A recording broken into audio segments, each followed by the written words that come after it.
परिवर्तन किया है। पुराना परिवर्तन जो पुरानी व्यवस्था थी उसको बदल दिया गया है। अब एसएनए स्पर्श के माध्यम से कोटेदारों को पेमेंट हो रहा है और हम जुलाई के अंत तक, हो सकता है पहले करा दें, लेकिन जुलाई के अंत तक 100% आपके खातों में पैसा पहुंचा देंगे, आपका पेमेंट कर दिया जाएगा। पेमेंट के संबंध में आपको चिंतित होने की जरूरत नहीं है। दूसरी आपकी जो मांग है कि आपका एमटीएम और आईसीडीएस का जो पेमेंट रुका हुआ है उसके बारे में भी एक एक कोटेदार का हम पिछले 5 साल का और उससे पिछला एक एक कोटेदार का पेमेंट की फाइल निकलवा के उसका अध्ययन करा रहे हैं। किस जिले के कितने कोटेदार बाकी हैं उस पर भी काम तेजी से चल रहा है। तीसरी मांग जो कोटेदारों की होती है कि साहब हमको पूरा गल्ला तौल के नहीं मिल पाता है और उसकी वजह से हम कार्ड धारकों को तौल के गल्ला नहीं दे पाते हैं। दूसरा जो है ट्रक कोटेदार की दुकान पे नहीं पहुंचता है। इस संबंध में भी कार्रवाई बड़ी तेजी से हो रही है और प्रत्येक ट्रक पे ऐसी व्यवस्था की जाएगी जिससे कि खाद्यान्न पूरा कोटेदार को मिल सके और ट्रक कोटेदार की दुकान तक पहुंच सके। सर जी ट्रक को भिगो अरे मेन मुद्दा कमीशन के मुद्दे बाद ध्यान मत भटकाइए। पहले हम लोग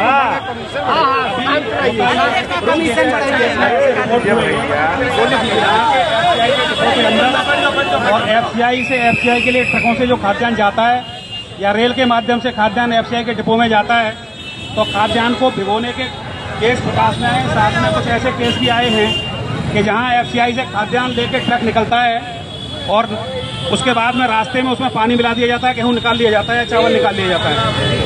ऐसे केसों पर भी हम लोग अंकुश लगाने का पूरा प्रयास यहाँ से कर रहे हैं और इसमें हम कोटेदारों का सहयोग अपेक्षित है हमें कि कोटेदार भी हमारा सहयोग करें।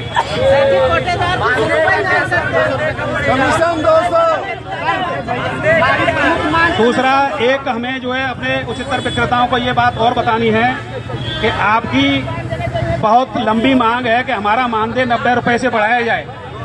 इस संबंध में हमारे द्वारा फाइल जो है शासन को भेज दी गई है और हमने आपके मानदेय के लिए करीब 90 रुपए की जगह पे आपने 150 रुपए की मांग करी थी, हमने 200 रुपए की फाइल भेजी है और हमने ये मांग करी है केंद्र सरकार से कि हमारे कोटेदारों को 200 रुपया मानदेय दिया जाए। राज्य सरकार केंद्र सरकार नहीं, राज्य सरकार।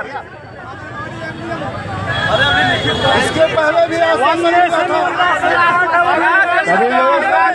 बात सुनिए।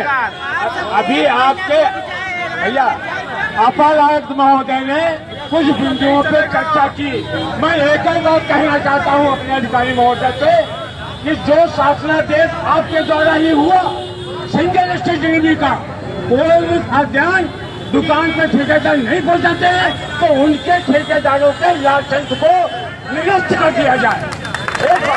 दूसरी बात यह है कि 2001 से 14 तक का जो हमारा हमने खाद्यान्न उठाया और अभी तक बाकी है, हमारे पास रिकॉर्ड नहीं।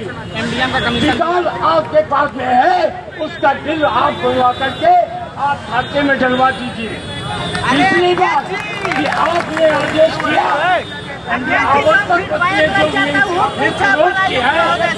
साबुन पाउडर घड़ी चाय पत्ती कहाँ मिला था? आपकी आर्थिक आय बढ़ाई जाती है, आपके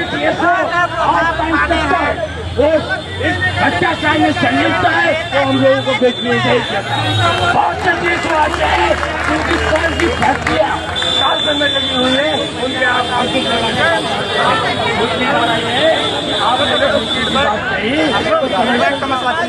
one nation one ration card है, वन नेशन वन